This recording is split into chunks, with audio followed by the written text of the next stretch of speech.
Marshall Pick, Kabanata 5857. Myriad daw Secret Realm. Sa High Heaven Territory, Star Boundary. Sa isang bangin na hindi kalayuan sa High Heaven Palace, isang malaking ilog ang dumaloy sa kawalan, ang ulo at buntot nito ay magkadugtong, na bumubuo ng isang bilog. Ang libu-libong great daw sa malaking ilog ay nagtagpo at naging walang katapusang misteryo. Hindi man malakas ang kaguluhan dito, mabilis itong nakaakit ng grupo ng mga tao. Ang unang dumating ay ang Iron Blood Great Emperor na si Zun Wuan, na sinundan ni Beast Martial Great Emperor Mo Huang, Seren Soul Great Emperor Yao Jun, Boston World Great Emperor Duan Hongchen, Flower Shadow Great Emperor Hua Linglong, at iba pa. Ang frontline battlefield ay hindi na nasa ilalim ng pagkubkob, at ang hukbo ng Black Ink Clan ay nawasak. Sa sandaling ito, iilan lamang ang nakakalat na mga sundalo ang tumatakas at nagtatago, kaya ang mga Great Emperor mula sa Star Boundary ay bumalik lahat sa Star Boundary upang magpagaling.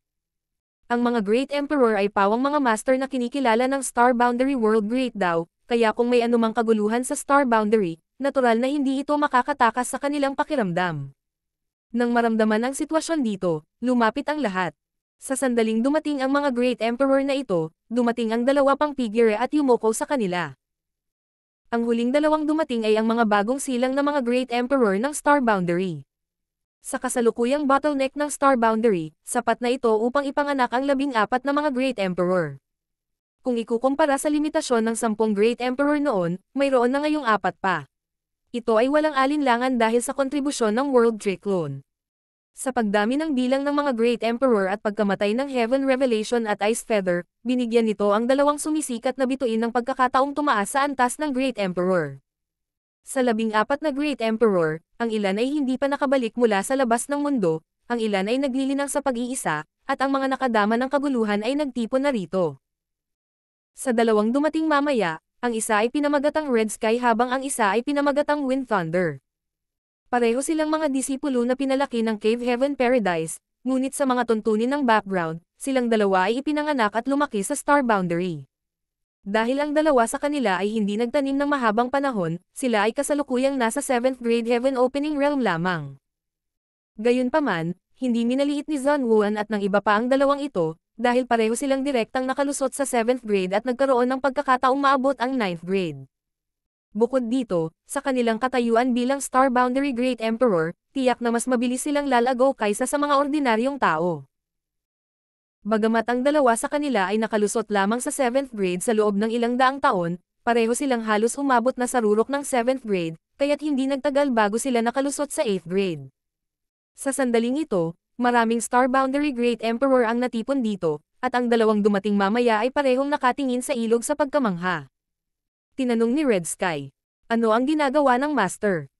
Ang Wind Thunder Great Emperor ay mayroon ding tanong na ito. Alam nila ang tungkol kay Yang Kai, ngunit hindi pa nila siya nakilala noon. Ang misteryosong senior na ito ay nag-iwan ng napakaraming alamat. Pagtingin sa itaas sa sandaling ito, makikita nila na ang Great Daw Power sa ilog ay kumukulo, at ang bawat alon na nilikha nito ay ang pagpapakita ng Great Daw Power, na naging sanhi ng kanilang hingal sa pagkamangha. Naging solemn na ang ekspresyon ni Duan Hongchen habang umiiling. Hindi ko alam. Nagulat naman agad si Red Sky. Kahit na ang mga bihasang master na ito ay hindi alam ang tungkol dito. Tila hindi maliit na bagay ang sitwasyon doon. Mahina na sinabi ni Yao Jun. Bagaman hindi ko alam kung ano ang ginagawa niya, halatang malaking bagay ito. Sinulyapan siya ni Zun Wuan na may ekspresyon na para bang sinasabi na siya ay nagsasalita ng walang kaparirikan. Manood ka lang. Tumayo si Mo Huang na naka-cross-arm, tahimik na nagmamasid. Natahimik ang lahat. Ang kaguluhan sa kabilang panig ay naging mas matindi, at ang kapangyarihan ng Great Daw ay naging mas mayaman. Hindi lamang ginamit ni Yang Kai ang sarili niyang Great Daw, ngunit nakita rin ng lahat na kumuha siya ng isang bagay na parang maliit na batis mula sa kung saan at ibuhos ito sa Space-Time River. Noong una, hindi ito gaanong pinapansin ng lahat, ngunit pagkatapos ng maingat na pagsusuri sa maliliit na batis na ito, lahat sila ay nabigla ng hindi makapaniwala. Ang maliliit na batis na ito ay talagang mga pagpapakita ng kapangyarihan ng Great Daw at napakadalisay. Sa ilang sandali, hindi maiwasan ng lahat na magtaka kung paano makakamit ng isang tao ang napakaraming kapangyarihan ng Great Daw at linangin ang bawat Great Daw sa napakataas na antas. Makalipas ang isang oras, habang bumubuhos ang maliliit na batis, nagsimulang manginig ang Space-Time River. Nang ang lahat ay nag-aalala na si Yang Kai ay malapit nang mawalan ng lakas, isang sigaw ang biglang umalangaw-ngaw. Buksan. Sa sumunod na sandali, biglang nag-distort ang espasyo sa kanilang paligid at biglang gumuho ang bilog na lugar sa hugis ng Space-Time River. Isang umiikot na vortex ang lumitaw, at mula sa Space-Time River, libu-libong Great Daos ang bumuhos dito.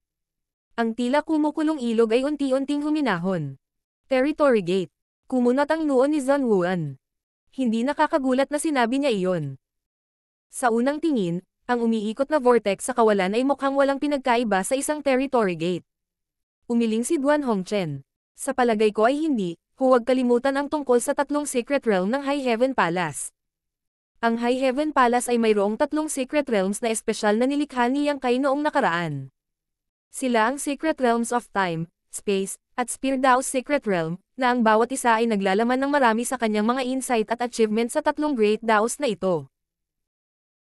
Isinasaalang-alang na mas maraming mga disipulo mula sa Void World ang inilabas upang makapasok sa Heaven Opening Realm, ang ilan sa kanila ay nagmana ng tatlong Great Dao na kanyang nilinang, kaya't si Yang Kai ay espesyal na nagtayo ng tatlong katumbas na Secret Realms sa High Heaven Palace upang payagan kanyang mga alagad na pumasok at magkaroon ng karanasan.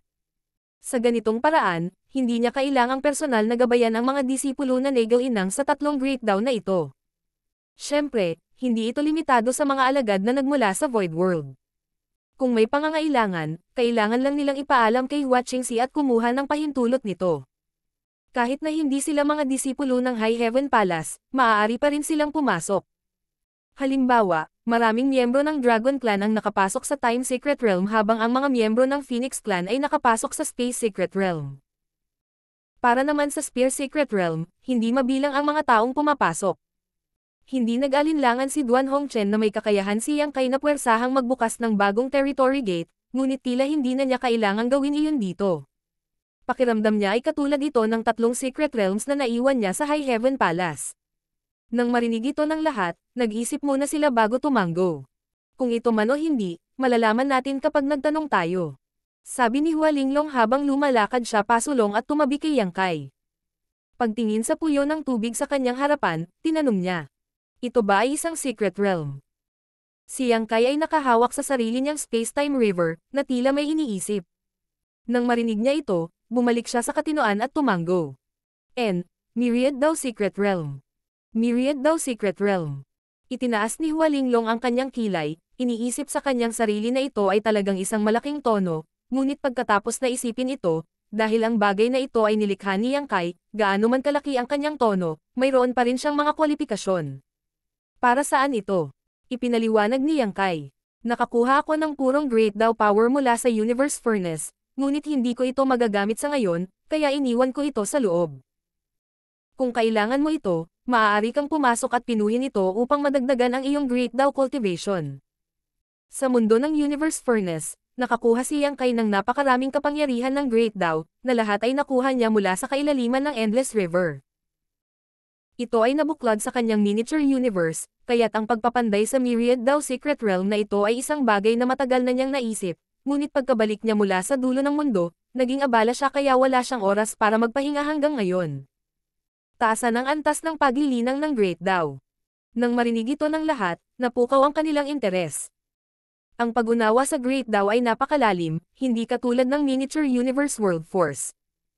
Ang pagkonsumo ng Heaven Opening Pill o pagpino ng mga mapagkukunan ay magpapalaki sa paglilinang ng isang tao, at ang pagtaas ng kapangyarihan ng Great Dao ay nakasalalay sa pag-unawa ng isang tao. Kung kulang ang kakayahan ng isang tao sa pag-unawa, malaki ang posibilidad na ang paglilinang ng Great Dao ng isang tao ay tumitigil. Mula noong sinaunang panahon, ang ganitong uri ng bottleneck ay hindi kailanman nalutas. Maliban na lang kung makakahanap ang isang tao ng napakadalisay na Great Dao na kapangyarihan upang sumipsip at magpino, ngunit paano magiging napakadaling mahanap ang purong Great Dao power? Kahit na mahanap ito, pagkatapos ng maraming taon, nakuha na ito ng iba. Sa makatuwid, nang marinig nilang sinabi ni Yang Kai na nasil niya ang isang malaking halaga ng purong Great Dao power sa Myriad Dao Secret Realm na ito, napukaw ang interes ng lahat, lalo na ang Red Sky at Wind Thunder. Ang kanilang katayuan bilang Star Boundary Great Emperor ay nagbigay daan sa kanilang paglilinang na umunlad sa mabilis na bilis. Ang pagtitipon ng kanilang miniature universe ay halos sapat na, ngunit ang kanilang pag-unawa sa kanilang sariling Great Dao ay kulang pa rin. Kung mayroon pa silang mababang kalidad na heaven opening pill na inilabas mula sa Universe Furnace, kakailanganin lang nilang ubusin ang ilan sa mga ito, ngunit pagkatapos ng daan-daang taon, ang mababang kalidad na heaven opening pill na inani ng human race mula sa Universe Furnace matagal nang naubos, kaya't may natitira pa. Sa tulong ng malaking bilang ng mababang kalidad na heaven opening pills na ang puwersa ng human race ay nakapagpalabas ng lakas pagkatapos magsara ang Universe Furnace. Malaking bilang ng 7th grade ang nakasulong sa 8th grade heaven opening realm, kung hindi ay hindi makakalaban ang iba't ibang frontline battlefield sa mga master ng Black Ink Clan. Ang Red Sky at Wind Thunder ay kinasusuklaman lamang ang kanilang mga sarili dahil sa huli nilang paglilinang, kung hindi ay nakapasok na sila sa 8th grade. Kung interesado ang lahat, bakit hindi pumasok at tingnan? Casual na sabi ni Yang Kai. Iyan ang eksaktong iniisip ko. Sabi ni Zhang Wuan habang humakbang pasulong at nagmamadaling pumasok sa Myriad Dao Secret Realm. Sumunod naman ang iba. Bagamat ang mga matandang Great Emperor na ito ay naabot na lahat ang rurok ng kanilang paglilinang, paano nila palalampasan ang napakagandang pagkakataon upang mapabuti ang kanilang Great Dao? Hindi sila pinansin ni Yang Kai at nakatingin lang sa Space-Time River sa kanyang kamay. Sa pagkakataong ito, upang likhain ang Myriad Dao Secret Realm, itinulak niya ang kapangyarihan ng Space-Time River sa mga limitasyon nito, at pansamantala rin niyang isinama ang Myriad Dao Power na selyadong sa kanyang miniature universe sa Space-Time River. Sa isang sandali, ang kapangyarihan ng libu-libong Great Dao sa Space-Time River ay naging napakayaman, halos lumampas sa mga limitasyon ng kanyang kontrol. Sa maikling sandaling iyon, ang Myriad Great Daos na nabuo sa Space-Time River ay tila dumaan sa ilang uri ng mahimalang pagbabago. Isang uri ng hindi maipaliwanag na kababalaghan ang ipinanganak mula sa ilog. Gayunpaman, pagkatapos niyang ibuhos ang Great Dao Power sa Myriad Dao Secret Realm, nawala ang kakaibang phenomenon na ito at bumalik sa normal ang Space-Time River. Hindi maiwasang isipin ni Yang Kai ang kanyang nakita at narinig sa Endless River. Sa kailaliman ng Endless River, mayroong hindi mabilang na mga embryonic form na parang buhangin at maraming maliliit na celestial phenomenon. Natural, ang mga butil ng buhangin at celestial phenomenon na ito ay hindi maaaring ipanganak mula sa manipis na hangin, sila ay ipinanganak mula sa Endless River. Nilamon ng Universe Furnace ang pangunahing kaguluhan, binago ang magulong puwersa sa Myriad Great Daos bago ilabas ang mga ito, itinulak ang pangunahing kaguluhan at nagbukas ng mundo. Sa kabilang banda, ang kanyang Space-Time River ay talagang ipinanganak mula sa Endless River. Ito ay isang bagay na naintindihan niya mula sa pagmamasid sa mga misteryo ng Endless River at isang magaspang na anyo ng Endless River. Marshall Pick, Kabanata 5858. Kinabukasan. Ang Endless River ay dam-aloy sa buong Universe Furnace. Hindi mabilang na mga batis na hindi nakikita ng mata at kahit na hindi nakikita ng Divine Sense ang pumuno sa espasyo sa loob ng Pagan. Masasabing ang dahilan kung bakit nagawang buksan ng Universe Furnace ang isang mundo ay dahil sa Endless River na ito. Ang Endless River ay may kakayahang baguhin ang isang universo at lumikha ng celestial phenomenon, ngunit paano ang Space-Time River? Sa pag-iisip na ito, niyugyug ni Yang Kai ang Space-Time River sa kanyang kamay at bumulusok dito, hinahanap ang mga bakas na naiwan ng kakaiba at misteryosong kababalaghan na iyon.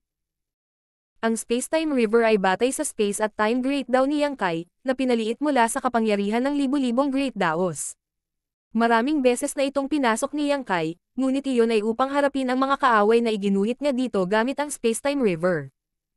Kapag nakikipaglaban sa ilog na ito, nagkaroon siya ng ganap na kalamangan sa mga tuntunin ng lupain, na nagpapahintulot sa kanya na ipakita ang kanyang buong lakas. Ang bawat undercurrent at bawat alon sa ilog ay resulta ng pagbabago-bago ng kanyang Great Dao. Medyo iba ang sitwasyon sa pagkakataong ito. Marahil ito ay dahil ang kanyang mga aksyon sa paglikha ng Myriad Dao Secret Realm ngayon lang ay nagdulot ng ilang hindi maipaliwanag na pagbabago sa kanyang Space-Time River. Sa madaling salita, sa sandaling pumasok si Yang Kai sa ilog, bigla siyang nakaramdam ng kakaibang sensasyon. Isang pakiramdam ng space-time distortion ang nananatili sa paligid niya. Tumangala siya at nakita ang kakaibang eksena sa kanyang mga mata.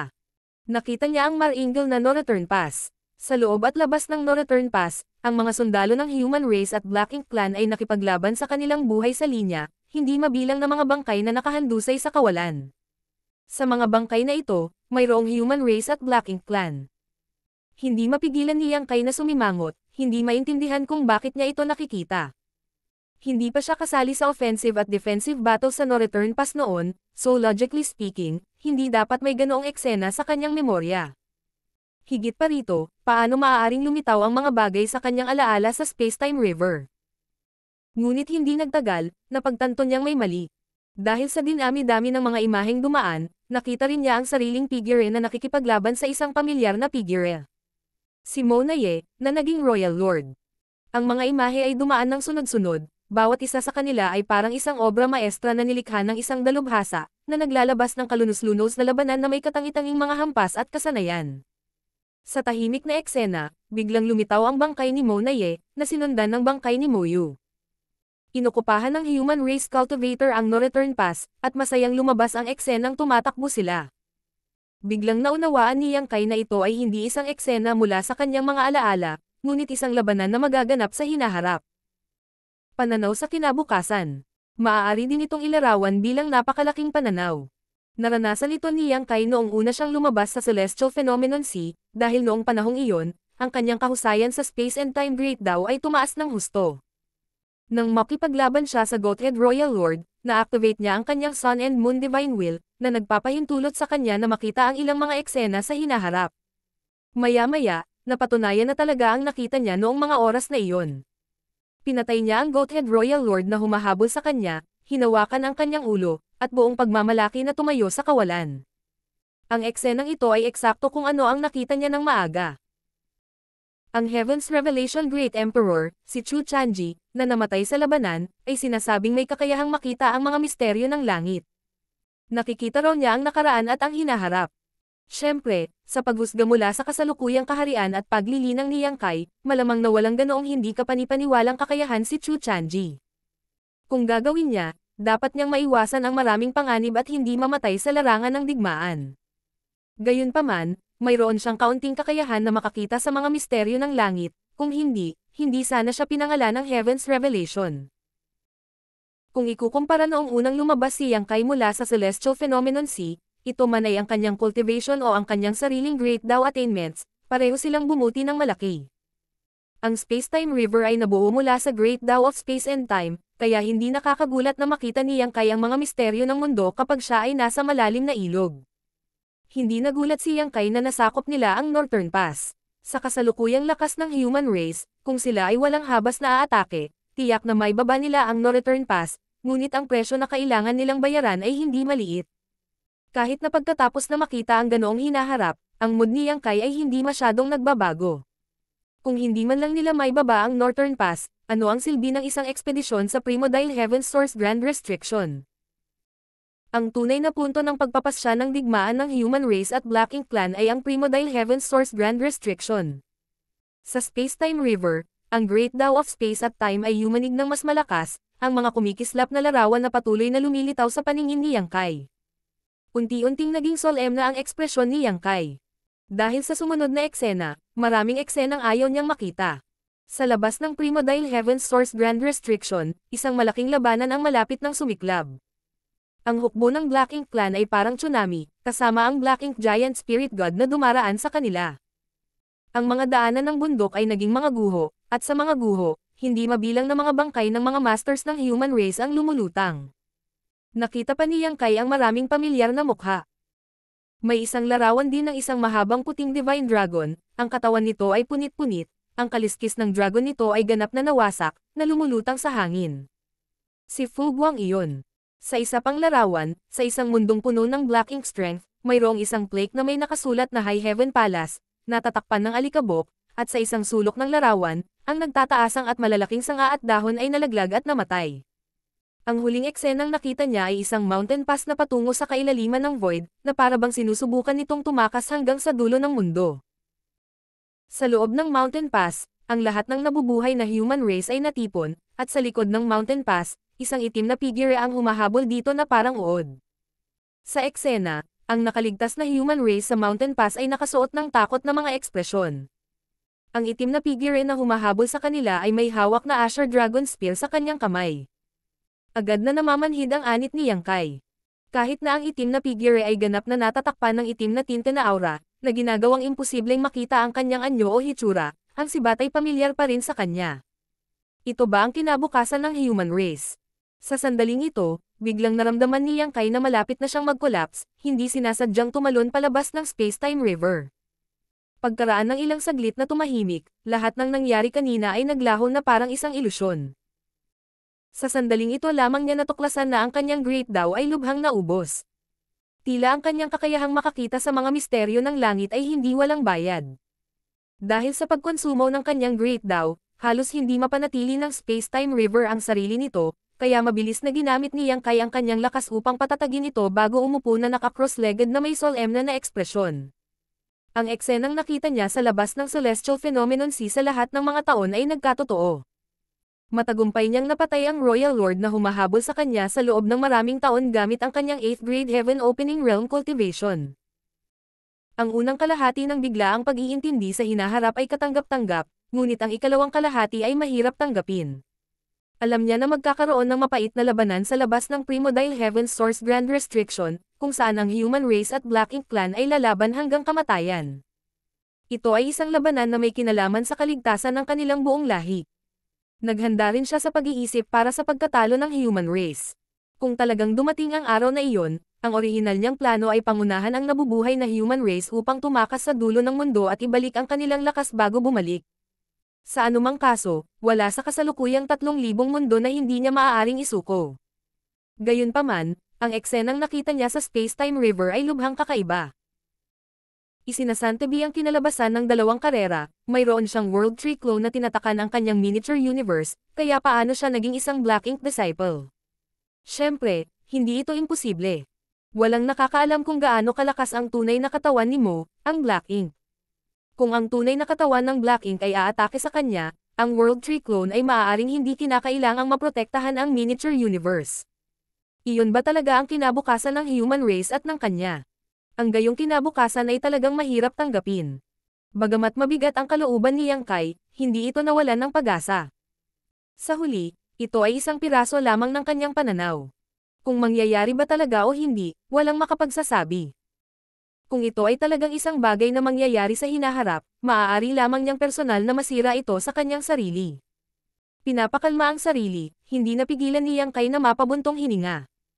Noong siya ay sumugod sa Space-Time River ngayon, hinahanap niya ang bakas ng misteryong iyon, hindi para makita ang mga misteryo ng langit, ngunit dahil mahirap para sa kanya na kontrolin ang isang bagay tulad ng foresight. Matapos makapasok sa Space-Time River, sa ilalim ng impluwensya ng Great Tao of Space and Time, wala siyang nagawa tungkol dito. Habang nakaupo sa pwesto ng mahabang panahon, muling bumulusok si Yang Kai sa Space-Time River. Sa pagkakataong ito, walang mga eksena sa hinaharap na kumikislap sa kanyang mga mata. Pinakalma ni Yang Kai ang kanyang isip at nakatuon, naramdaman ang mga pagbabago sa Space-Time River. Hindi nagtagal, nakarating siya sa isang sulok ng ilog. Sa ilalim ng kanyang pangunawa, libo-libong Great Daw ang nagtipon dito, na nagiging walang katapusang misteryo. Ang iba't ibang karanasan na naranasan niya sa Endless River ay nagbigay daan kay Yang Kai na maunawaan ang katotohanan ng Great Daw. Ang Primal Chaos ay naging isang myriad Great Daos, at sa huli, lahat ng Great Daos ay bumalik sa Primal Chaos. Ito ay isang kahangahangang siklo, at sa siklong ito ng muling pagkakatawang tao, may mga sorpresa na lilito. Katulad ng eksena sa harap niya. Iniunat ni Yang Kai ang kanyang kamay at kumuha ng bola ng tubig ng ilog na halatang iba sa paligid. Tahimik niyang tinitigan ito, bakas sa mga mata niya ang pagmumuni-muni. Ang paglikha ng Myriad Daw Secret Realm ay hindi nakapagpaalarma sa napakaraming tao, ngunit napansin ng iba't ibang mga Great Emperor mula sa Star Boundary ang anomalya at dumating upang mag-imbestiga. Matapos malaman ang tungkol sa paggamit nitong Myriad Daw Secret Realm, lahat sila ay pumasok sa loob para mag-imbestiga. Pagkalipas ng ilang araw, ang Iron Blood Great Emperor na si Zun Wuan ang unang lumabas. Bagamat hindi tumaas ang kanyang cultivation, malinaw na naging mas solid ang kanyang aura. Matagal na niyang narating ang rurok ng 8th grade at naabot na niya ang limitasyon ng kanyang cultivation, kaya imposible para sa kanya na madagdagan ang kanyang cultivation. Ang katotohanan na ang kanyang aura ay maaaring maging mas condensed ay nangangahulugan na siya ay nakakuha ng ilang mga benepisyo mula sa Myriad Daw Secret Realm. Ang isang lugar kung saan kahit na ang pinakamataas na 8th grade na tulad niya ay maaaring umani ng gayong mga benepisyo ay natural na hindi pangkaraniwan. Lumingon si Zun Wuan upang tingnan ang Myriad Daw Secret Realm at hindi maiwasang purihin. Magandang bagay. Sa Myriad Daw Secret Realm na ito, malamang na muling bumangon ang lakas ng human race, na walang alinlangan na malaking tulong sa hinaharap na digmaan. Paglingon niya sa paligid, hindi niya nakita si Yang Kai, ngunit sa halip ay nakita niya ang Space-Time River na lumulutang sa hangin. Nandito ang Space-Time River, kaya dapat nandito rin si Yang Kai. Hindi siya inistorbo ni Zhan Wuan at tahimik na nakatayo doon. Pagkaraan ng ilang araw, sunod-sunod na bumalik ang iba't ibang Great Emperor. Mula sa pagkakasunod-sunod ng kanilang pagbabalik, makikita na kung mas malakas ang isa, mas mabilis silang lumabas. Ito ay dahil kung mas malakas ang isa, mas maliit ang silid na kailangan nilang pagbutihin, at mas kaunting tulong ang matatanggap nila mula sa Myriad Dao Secret Realm. Pagkaraan ng halos 10 araw, sunod-sunod na lumabas ang Red Sky at Wind Thunder, parehong mukhang maningning at mapagmataas ang Great Emperor na ito. Tumingin si Duan Hongchen at tumawa. Binabati ko kayo. Nag-alay din ng pagbati ang iba. Pagpasok ng dalawang ito, pareho silang 7th grade, pero paglabas nila, 8th grade na sila. Marshall Peak, Kabanata 5859. 3 taon. Ang Red Sky at Wind Thunder ay ang dalawang Great Emperors na kinilala ng Star Boundary World Great Dao pagkatapos ng pagkamatay ng Heaven's Revelation at Ice Feather. Ang dalawang ito ay mga elite na disipulo na maingat na nilinang sa Cave Heaven Paradise at direktang nakarating sa 7th grade sa kanilang tagumpay. Bagamat ilang daang taon pa lang, sa tulong ng Star Boundary, halos naabot na nilang dalawa ang rurok ng 7th grade, isang bagay na hindi maihahambing ng ibang mga Heaven Opening Realm Master. Ang 7th grade ay isa ng high-grade Heaven Opening Realm. Ang paglinang mula sa 7th grade hanggang sa 8th grade ay karaniwang tatagal ng 2 hanggang 3,000 taon. Halimbawa, si Feng Ying ng Dawn Squad ay napakatalino din, ngunit inabot siya ng 3,000 taon upang makapasok mula sa 7th grade hanggang sa 8th grade. Siyempre, ito ay nauugnay din sa kakulangan ng mga mapagkukunan sa Black Ink Battlefield. Gayunpaman, kahit na mayroong maraming mapagkukunan, imposible para sa isang taong kasing talino ni Feng Ying na makaipon ng pundasyon ng isang 7th grade Heaven Opening Realm sa loob lamang ng ilang daang taon. Gayunpaman, magagawa ng mga Great Emperors ng Star Boundary, at magagawa rin ng Myriad Monster World Great Emperors, dahil ang dalawang mahusay na Heaven Opening Realm Cradle na ito ay parehong may nga benepisyo ng World Tree Clone.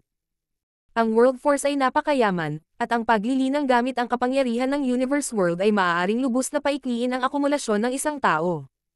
Ang dahilan kung bakit hindi sila nakalusot sa 8th grade ay dahil medyo kulang ang kanilang pangunawa sa Great Dao, habang ang Myriad Dao Secret Realm ay ganap na nadagdagan ang kanilang mga kakulangan.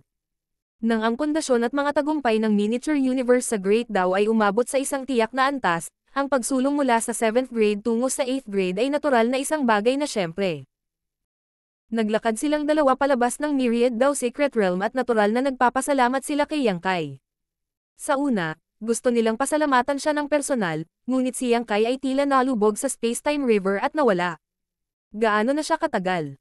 Tumingin si Duan Hongchen sa Space-Time River at nagtanong, halatang nagtatanong tungkol sa sitwasyon ni Yang Kai. Umiling si Zhan Wuan. Ganito na noong lumabas ako. Matagal na, nakasimangot si Duan Hongchen. Sa hitsura nito, parang may naiintindihan siya sa loob, kaya hindi magandang istorbohin siya. Bagamat hindi niya alam kung ano ang ginagawa ni Yang Kai, mukhang may importante siyang gagawin sa kailaliman ng Space-Time River, kaya natural na hindi siya makagambala. Kung gayon, paano natin haharapin itong Myriad Dao Secret Realm? Tanong ni Hua Linglong.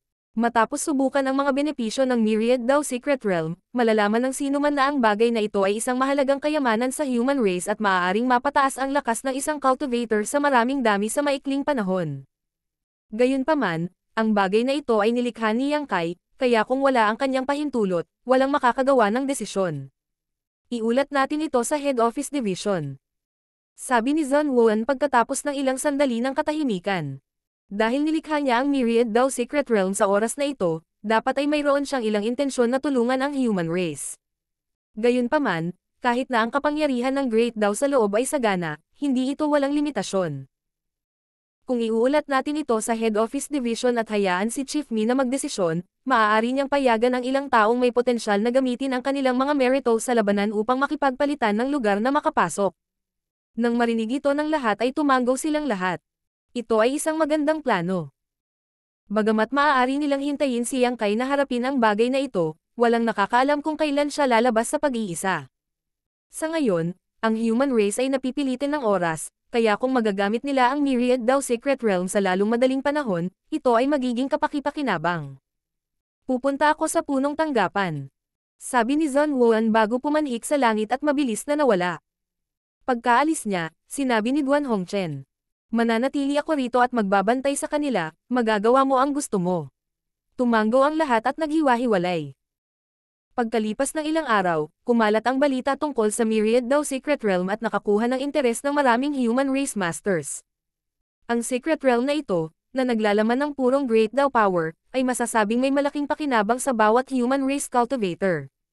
Gayunpaman, tulad ng sinabi ni Zhang Wuan, kahit na ang Myriad Dao Secret Realm's Myriad Dao Power ay sagana, hindi ito nauubos. Isang araw, kapag ang lahat ng Great Dao Power nito ay naubos na, ang Myriad Dao Secret Realm ay iiral lamang sa pangalan. Dahil dito, ang mga may mga kwalifikasyon upang makapasok sa Myriad Dao Secret Realm ay kailangang maingat na mapili upang mapakinabangan ang kanilang potensyal. Kung tungkol sa mga bagay na ito, natural na pinangangasiwaan ng Head Office Division.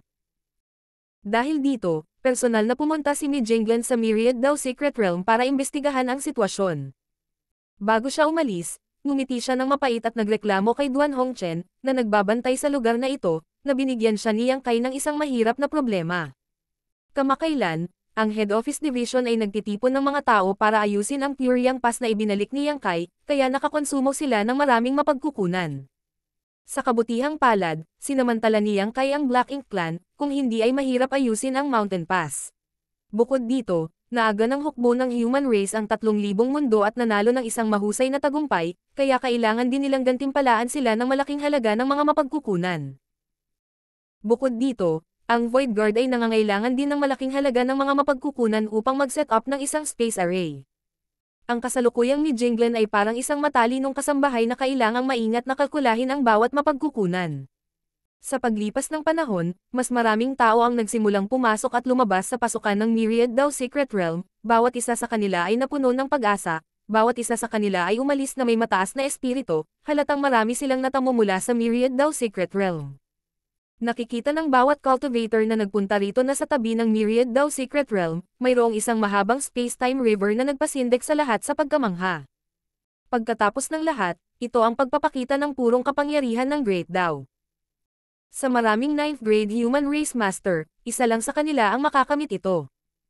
Alam ng lahat na si Yang Kai ay nagtatanim sa ilog na ito ng hiwalay, kaya bawat cultivator na pumupunta rito ay yuyuko patungo sa malaking ilog. Araw-araw, taon-taon. 3 taon na ang lumipas mula nang ipanganak ang Myriad Dao Secret Realm. Sa nakalipas na 3 taon, ang 3,000 mundo ay karaniwang napatahimik, at lahat ng tumatakas na puwersa ng Black Ink Clan ay natagpuan ng iba't ibang hukbo. Masasabing ang kasalukuyang 3,000 mundo ay wala ng puwang para sa Black Ink Clan. Sa pagbabalik mula sa mahusay na labanan, nasiyahan sila sa mga bunga ng tagumpay at nagpahinga. Gayunpaman, alam ng lahat na ang kapayapaang ito ay pansamantala lamang, at malamang na hindi magtatagal, isang digmaang mas malupit pa kaysa sa libu-libong taon bago ang darating. Dahil sa pagkaunawang ito na ang pansamantalang kapayapaang ito ay mas mahalaga. Sunod-sunod ding bumalik ang Void Guard, na nagbalik ng malaking bilang ng Universe Temple. Nang sakupin ng Black Ink Clan ang 3,000 mundo, ang ilan sa Universe Temple ay nawasak, habang ang iba ay napanatili. Marami sila, mahigit 1,000. Sa wala pang 200 Void Guard sa ilalim ng kanyang pamumuno, at sa tulong ng malaking bilang ng mga tao mula sa Head Office Division, sinimulan ni Li Wu na ayusin ang Universe Temple, gamit ang orihinal nitong Spirit Array bilang pundasyon para maglatag ng Space Array. Bagamat walang maraming tao ang Void Guard sa kanilang panig, lahat sila ay bihasa sa Space Principle, kaya natural na hindi problema para sa kanila na mag-set up ng Space Principle.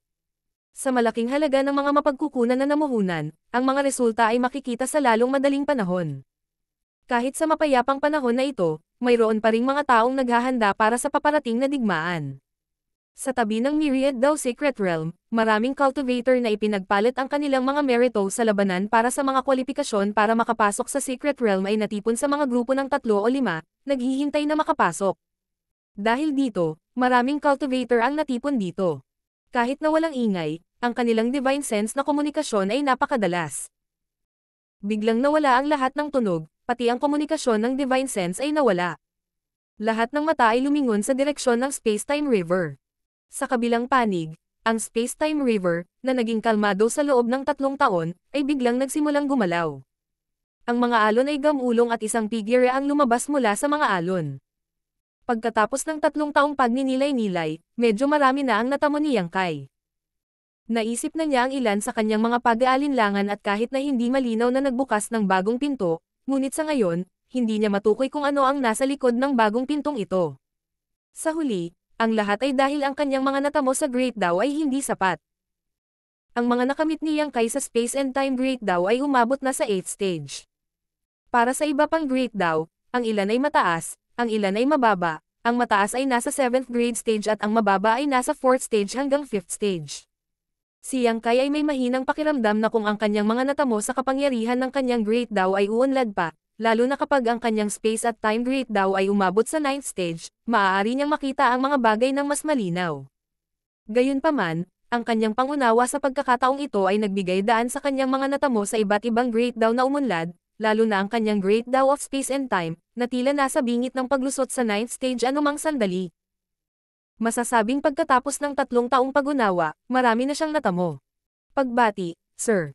Sa ibaba, isang grupo ng mga cultivator ang sumaludo, karamihan sa kanila ay 7th grade o 8th grade, ang ilan sa kanila ay 6th grade, at wala sa kanila ang mas mababa sa 6th grade. Sa huli, limitado ang kota para makapasok sa Myriad Daw Secret Realm.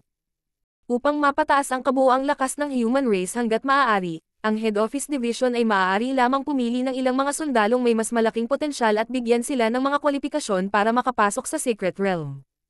Tulad ng para sa mga cultivator na may mababang potensyal at mababang paglilinang, natural na wala silang ganoong pagkakataon. Gayunpaman, si Mi Jinglan ay medyo nabahala sa bagay na ito. Tulad ng kung paano siya nagreklamo tungkol sa kota ng Myriad Daw Secret Realm, maraming tao ang nagreklamo tungkol dito, ngunit ang bagay na ito ay napagpasyahan niya, at sa kanyang kasalukuyang status ng 9th grade, hindi siya natatakot na masaktan ang sinuman. Bahagyang tumanggo si Yang Kai at itinaas ang kanyang kamay. Hindi na kailangang maging magalang. Inalis ang Space-Time River, lumingon siya kay Duan Hongchen, na nagbabantay sa lugar na ito, tumanggo, at ngumisi. Magandang gawain. Casual na sumagot si Duan Hongchen. Huwag mo nang banggitin, wala naman masyadong gagawin, marami na rin akong nakitang magagandang tanawin dito. Pagkasabi niya noon ay panay ang tingin niya sa ilang magagandang babae sa crowd. Hindi nakaimik si Yang Kai. Tama, sinabi ni Chief Mi na kapag lumabas ka sa pag-iisa, hanapin mo siya at pag-usapan ang isang bagay sa kanya. Biglang naalala ni Duan Hongchen ang naunang tagubilin ni Mi Jinglan. Pupunta ako ngayon. Tumanggo si Yang Kai. Nariyan din ang batang si Li Wei. Nagrereklamo siya na wala kang pakialam, kapag may oras ka, tulungan mo siya.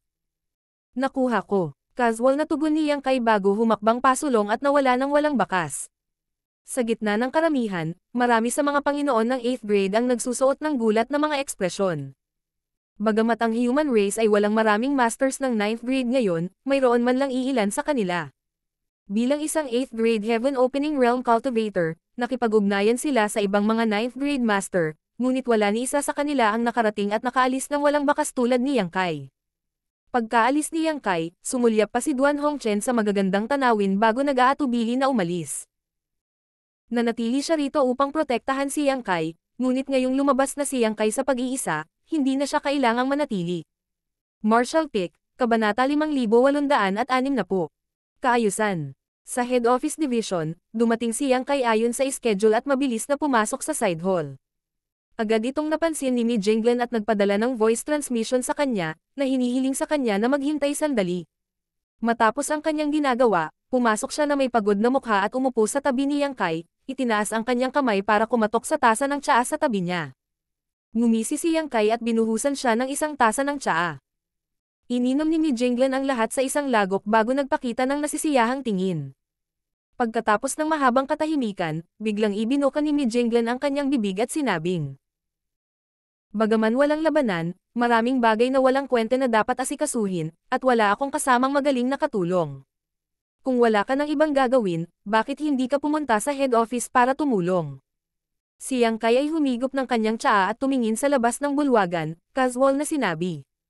Mas mabuting hanapin si senior brother Siang kaysa sa akin. Napakunot ng noo si Mi Jinglan. Sinabi niya na gusto niyang mag-isa. Paano si senior brother Uyang? Gusto rin niyang pumasok sa pag-iisa. Pagkatapos, lahat ay pupunta sa pag-iisa. Galit na sabi ni Mi Jinglan. Lahat ay isang 9th grade, gusto ko ring pumunta sa pag-iisa. Walang magawang tumingin sa kanya si Yang Kai.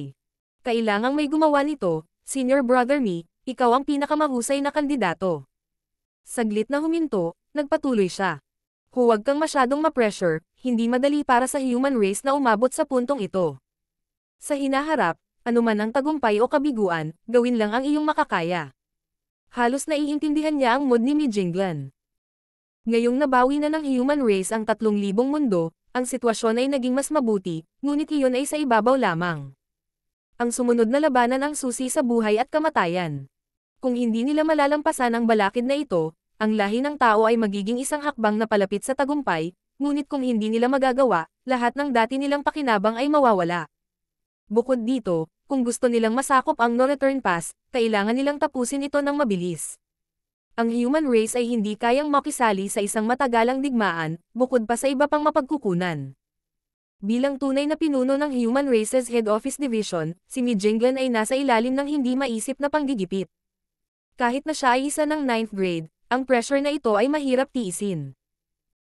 Kung may isa pang 9th grade sa kanya, natural na mahati nila ang pressure, ngunit ngayon ay kakaunti na lamang ang 9th grade sa human race, kaya walang angkop na kandidato. Palaging may isang taong kailangang gawin ang mga bagay na ito. Ang mga salitang ito ay walang gaanong bigat, ngunit alam ni Yang Kai kung gaano kabigat ang pasanin sa mga balikat ni Mi Jinglan. Malinaw na alam din ito ni Mi Jinglan. Ang pagsasabi ng lahat ng ito kay Yang Kai ay hindi dahil gusto niya talagang pumunta siya sa head office para tumulong. Sa ngayon, si Yang Kai ang pinakamalakas na puwersa ng human race bukod sa 2 giant spirit gods. Kahit anong mangyari, hindi siya dapat makulong sa head office division, dapat nasa battlefield siya. Kalimutan mo na, magnegosyo na tayo. Iniba ni Mi Jinglan ang usapan, casual na nagreklamo. Napag-usapan ko na ito sa iba. Sa 10 o 20 taon, ang human race ay magiging handa. Pagdating ng panahon, aatakehin natin ang no-return pass. Mayroon ka bang magandang mungkahi? Ang 10 o 20 taon ay tila napakahabang panahon, ngunit para sa isang digmaan na nangangailangan ng buong lakas ng buong lahi, ito ay isang napakaikling panahon. Pagkatapos ng lahat, ang pagpapakilos ng iba't ibang hukbo at ang maagang paghahanda ng digmaan ay nangangailangan ng maraming oras. Hindi ito bilang kung ang pagpapadala sa lahat ay magiging sapat para sa isang mahusay na digmaan. Umiling si Yang Kai. Ngayong umabot na sa puntong ito, anong magandang panukala ang mayroon? Kung gusto nating manalo, maaari lang tayong manalo sa pamamagitan ng puwersa. Bahagyang tumango si Mi Jinglan. Mukhang pareho ang iniisip ng lahat. Pagdating ng oras, kakailanganin namin na pangunahan mo kami sa pagdaan ng Black Territory patungo sa Black Ink Battlefield. Siyempre, agad na sumang-ayon si Yang Kai. Kung gusto nilang atakehin ang Northern Pass, natural na imposibleng atakehin ito mula sa Spatial Territory. Napakalaki lang ng Territory Gate, kung gagawin ito ng human race, magbibigay lang ito ng pagkakataon sa Black Ink Clan na dahan-dahan silang lamunin, kaya kung gusto nilang atakehin ang Northern Pass, makakaasa lang sila sa Secret Passage na iyon. Upang mangalap ng malaking puwersa sa kailaliman ng Black Ink Battlefield at direktang atakehin ang ugat ng problema. Tumigil sandali, nagtanong si Yang Kai. Kumusta ang sitwasyon sa Spatial Territory? Narinig kong iniwan mo ang 2 giant spirit gods para bantayan ang Territory Gate doon. Kasama nila doon, ang Black Ink Clan ay hindi dapat naghahanap ng kanilang sariling kamatayan. Bukod dito, kahit na hindi sila gumawa ng anumang aksyon, dapat nilang pigilan ang 2 Black Ink Giant Spirit Gods mula sa Black Ink Clan doon. Pinaghiwalay ng isang Territory Gate, tinitigan ni Adata ang no-return pass na parang tigre na nakatingin sa biktima nito. Dahil dito, ang 2 Black Ink Giant Spirit God ay hindi nang ahas na kumilos ng padalos-dalos, kung hindi, bibigyan lang nila ng pagkakataon sina Adata na makapasok sa Immortal Ascension Gate at katayin sila. Gayunpaman, ang katalinuhan ng Giant Spirit God ay hindi mataas, kaya kailangan nila ng isang tao na makipag-usap sa kanila at sabihin sa kanila kung ano ang dapat nilang gawin, kung ano ang hindi nila dapat gawin, kung kailan sila dapat umatake, at kung kailan sila dapat kumilos. Itinaas ni Yang Kai ang kanyang hinlalaki at itinuro pabalik. Ako ba ang taong ito? Tumingin si Mi Jinglan sa kanya na para bang isang promising na bata. Bukod sa iyo, wala nang ibang pagpipilian. Ang 2 Giant Spirit God at ang human race ay walang gaanong pakikipag-ugnayan sa isa't isa, ikaw lang ang may ilang uri ng pagkakaibigan sa kanila, kaya dapat silang makinig sa iyong sasabihin. Bukod dito, sa iyong lakas, kung ikaw at ang Giant Spirit God ay mananatili sa spatial territory, ang Black Ink Clan ay walang magagawa sa iyo. Nag-isip sandali si Yang Kai bago sinabing, sige, dahil ganito ang pagkakaayos, susundin ko. Sa anumang kaso, kahit na manatili siya sa likod upang bantayan ang spatial territory, hindi ito makakapigil sa kanya sa paggawa ng mga bagay. Kapag nagsimula na ang labanan, magagamit niya ang Territory Gate para lumaban sa Northern Pass at makipag-coordinate sa hukbo ng human race. Mula sa puntong ito lamang, malinaw na walang mas angkop kaysa sa kanya na manatili sa spatial territory. Bagamat ang ibang mga 9th grade master ay may pambihirang lakas sa pakikipaglaban, wala ni isa sa kanila ang may kakayahang pumunta at umalis ayon sa gusto nila tulad niya. Agad na nakita ni Mi Jinglan ang mga iniisip ni Yang Kai at nag-isip sandali bago nagtanong. Dahil iyon ang kaso, dapat ba nating hatiin ang mga tropa? Dapat ba nating ayusin ang ilang tao sa spatial territory? Sa kritikal na sandali, maaari tayong makabuo ng isang pincer attack. Hindi na kailangan iyon, kung tutusin, ang pagpasok sa Territory Gate sa Northern Pass ay medyo mahirap. Kung mag-aayos tayo ng napakaraming tao, hindi natin makukuha ang pagkakataon, at kung mag-aayos tayo ng napakakaunting tao, wala itong silbi. Makikipagsanib puwersa lang ako kay Ada at Naramdaman din ni Mi Jinglan na ito ay makatwiran, kaya't tumango siya at sinabing. Kung gayon, pansamantala nating ayusin ito. Pagkatapos makipag-chat kay Mi Jinglan ng ilang sandali, umalis si Yang Kai.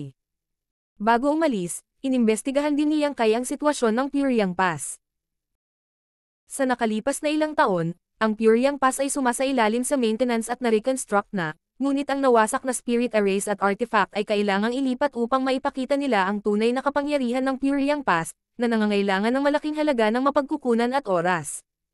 Ang dahilan kung bakit aabutin ang human race ng higit sa 10 o 20 taon upang maglunsad ng pag-atake sa Northern Pass ay dahil sa pagkumpuni ng Puryang Pass. Makalipas ang kalahating oras, dumating si Yang Kai sa Star Boundary. Sa itaas ng isa sa High Heaven Palace's Spirit Peaks, mayroong isang malaking parisukat. Sa parisukat na ito, mayroong maraming maringal na templo, na ang bawat isa ay puno ng mga bakas ng pagguho ng panahon. Ang ilan sa mga templong ito ay sira-sira, na parabang sila ay sinalanta ng apoy ng digmaan at lubhang na pinsala, habang ang iba ay buo pa rin. Ang bawat templo ay napuno ng mga taong pumapasok at lumalabas, na nagpapasigla sa buong parisukat. Ang mga dakilang templong ito ay walang iba kundi ang Universe Temple na kinolekta ng mga sundalo ng Void Guard mula sa iba't ibang Great Territory. Sa loob ng 3 taong ginugol ni Yang Kai sa pag-iisa sa pag-unawa sa mga misteryo ng Great Dao, ang Void Guard ay nakakolekta ng halos 1,000 Universe Temple. Maraming materyales at lakas tao ang inilaan para marinig ng Head Office Division. Ngayon, sa pangunguna ng Void Guard, sinimulan nilang gamitin ang Universe Temple bilang isang sisidlan upang maglatag ng space array. Ang 160 o higit pang mga sundalo ng Void Guard ay naging sobrang abala sa panahong ito, at ang maraming array masters at artifact refiner na kanilang ida-employ ay naging abala din araw at gabi. Bagamat may ilang mga resulta, ang kanilang pag-unlad ay medyo mabagal, na nagparamdam kay Li Wuyi na walang magawa. Sa sandaling ito, sa isang malaking bulwagan, si Li Wuyi at ilang iba pang miyembro ng Void Guard ay nagtutulungan kasama ang ilang array masters upang ayusin ang isang spirit array. Ito ay isang maisla na gawain, kaya lahat ay napabuntong hininga at nakatuon sa gawaing nasa kamay. Habang ang mga linya ay maingat na inukit at malapit ng makumplito, isang boses ang biglang umalangaw-ngaw. Ito ay hindi tama. Sa ganoong tahimik na bulwagan, maging ang banayad na boses ay parang kulog, na ikinagulat ng lahat. Sa sandaling ito, ang isang spirit array na malapit ng magkaroon ng hugis ay ganap na gumuho. Naputol ang mga linya nito at sumabog ang enerhiyang bumuhos dito, na naging dahilan para mabalot ng alikabok ang lahat. Lumingon si Li Wuyi at pinandilatan si Yang Kai na may dugong mga mata, nagngangalit ang kanyang mga ngipin. Ikaw na bata, sa wakas ay nagpakita ka na. Gaya ng nabanggit kanina, bubuo sila ng Void Guard at kukunin ang Universe Temple para maglatag ng space array para sa hinaharap na deployment ng Human Race Army. Kahit na ang Void Guard ay tila pinamumunuan ni Li Wuyi sa ibabaw, sa katotohanan sila ay pinamumunuan ni Yang Kai, kung hindi sila pinangalanan sa kanya. Void ang titulo ni Yang Kai sa Star Boundary. Gayunpaman, 3 taon na, alam mo ba kung paano ako nabuhay nitong nakaraang 3 taon? Mabangis na umungal si Li Wuyi, kinwestiyon ang desisyon ni Yang Kai na huwag pansinin ang Void Guard pagkatapos ihagis ang lahat ng trabaho sa kanya. May isang hindi sinasadyang sorpresa. Bahagyang umubo si Yang Kai. Hindi niya inaasahan na ang paglikha ng Myriad Dao Secret Realm ay biglang magbibigay daan sa kanya upang makakuha ng kaliwanagan, at ang pagkaantala na ito ay tumagal ng 3 taon. Sa madaling salita, nakabalik na ako ngayon. Binago ni Yang Kai ang usapan. Ikaw munting brat. Gustong tumawa ni Li Wuyi sa galit. Hinawakan ni Yang Kai ang kanyang balikat at bamulong. Huwag mo akong tawaging brat, 9th grade na ako ngayon, at ako rin ang Dao Master ng Void World.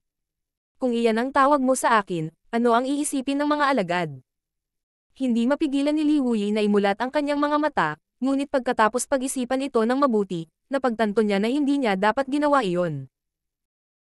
Hindi alintana kung siya ay kanyang senior o hindi, si Yang Kai ay isa na ngayong 9th grade, at ang 9th grade ay dapat magkaroon ng paggalang na nararapat sa 9th grade master. Ang pangunahing dahilan ay dahil siya ay nagalit. Noong una, inakala niya na ang kanyang posisyon sa Void Guard ay nasa pangalan lamang at hindi na kailangang mag-alala tungkol dito, ngunit pagkatapos na mabuo ang Void Guard, siya na ang namamahala. Sa pag-atres, itinago ni Li Wuyi ang kanyang mga kamao. Pagbati, Sir. Seryoso ang ekspresyon niya na parang walang nangyari. Ikinulong din ng mga disipulo ang kanilang mga kamao at bumati. Pagbati, Dao Master. Bahagyang tumango si Yang Kai. Sinabi lang ni Sir na hindi ito tama. Pwede ko bang itanong kay Sir kung ano ang tamang gawin? Pakisabi sa akin. Magalang na tanong ni Li Wuyi, na para bang siya ay isang junior sa paaralan. Sumulyap si Yang Kai sa kanya at kumaibot ang gilid ng kanyang bibig, ngunit sinabi pa rin niya. Tipunin mo ang lahat dito, ipapakita ko sa iyo. Ang ilang mga disipulo ng Void World ay agad na natuwa. Bagamat nanggaling sila sa Void World, hindi sila gaanong nakipag-ugnayan kay Yang Kai. 79% sa kanila ay isang beses lang siya nakita noong pinaalis sila ni Yang Kai sa Void World. Ngayong narinig nila na ipapakita sa kanila ng Dao Master ang mga kababalaghan ng Space Array, natural silang natuwa at mabilis na tinipon ang iba pang mga disipulo mula sa Void World.